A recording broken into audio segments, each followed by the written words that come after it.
There are some stars who die and other, well, sometimes bigger things happen that day, at least for the public opinion. Farrah Fawcett died on the same day that Michael Jackson passed away, June 25th, 2009. And as big as she was an iconic figure, Michael Jackson had the biggest selling album of all time. Otis Redding, for instance, died in 1967 before he had that big hit with Sitting on the Dock of the Bay, December 10th, 1967. But the Vietnam War overshadowed that. On November 24th, 1991, for instance, Eric Carr, former drummer of Kiss, passed away. Freddie Mercury also died that day, so he was overshadowed. And let's look at another thing, the internet.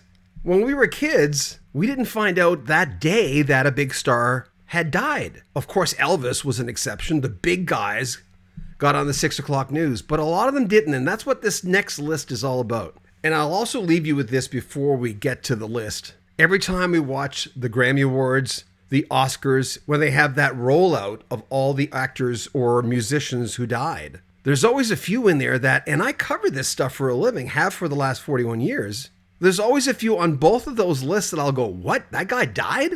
And remember, if you like our lists, you want to add to it, let us know what artist died that maybe you didn't get right away, or were overshadowed by other things, or just didn't get the fanfare they deserved in general, considering their body of work. And subscribe to the channel and share our videos. Laura Branigan, the Grammy-nominated pop singer, songwriter, and actress, best known for her 1982 platinum hit Gloria, died on August 26, 2004. She was only 52.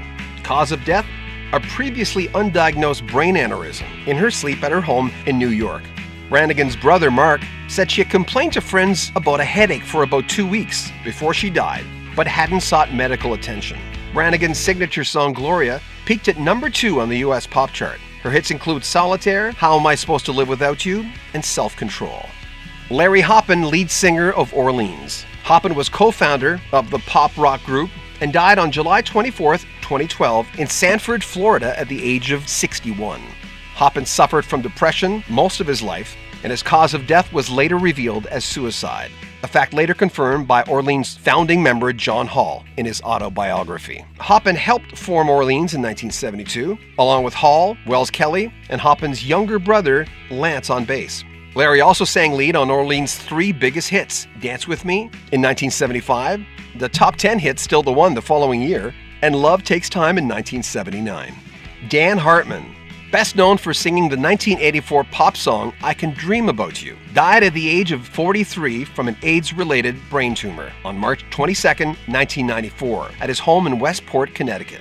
Hartman was diagnosed with HIV in the late 1980s, but kept it a secret and did not seek treatment. A singer, songwriter, and a multi-instrumentalist, Hartman played bass for the Edgar Winter Group and wrote and sang the band's big hit, Free Ride, in 1972. He had other top 40 hits, including Instant Replay in 78 and We Are the Young in 84. Nicolette Larson, best known for her work with Neil Young and her 1978 hit single, Lotta Love, died on December 16, 1997 in Los Angeles at the age of 45 of a cerebral edema triggered by liver failure. According to Astrid Young, her friend and Neil Young's half-sister, Larson had been showing symptoms of depression, and her fatal seizure was in no small way related to her chronic use of Valium and Tylenol PM. The singer also collaborated with and sang background for the Doobie Brothers, Michael McDonald, Linda Ronstadt, Christopher Cross, the Nitty Gritty Dirt Band, and many others. A true talent. Ronnie Hammond, the Atlanta Rhythm Section. He was the frontman for ARS and died of a heart attack on March 14, 2011 in Forsyth, Georgia at the age of 60.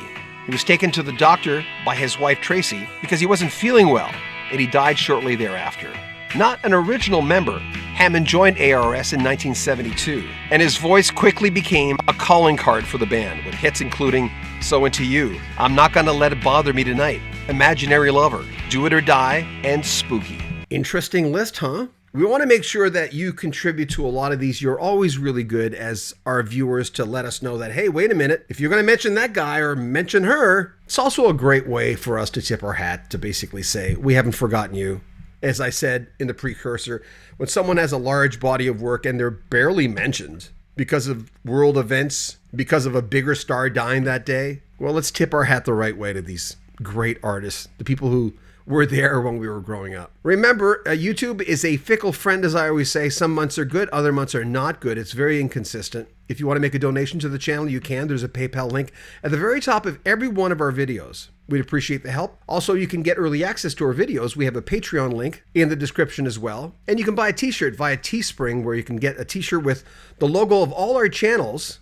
Here, maybe a big logo on a hat, on a coat, or a toque. The link is there as well. And if you subscribe, make sure you click on the bell notification so you won't miss a video. Comment on our videos, like them, and share them on social media. I'm John Beaudin. Till next time, this is Rock History Book. Take good care of yourself, and thanks for watching.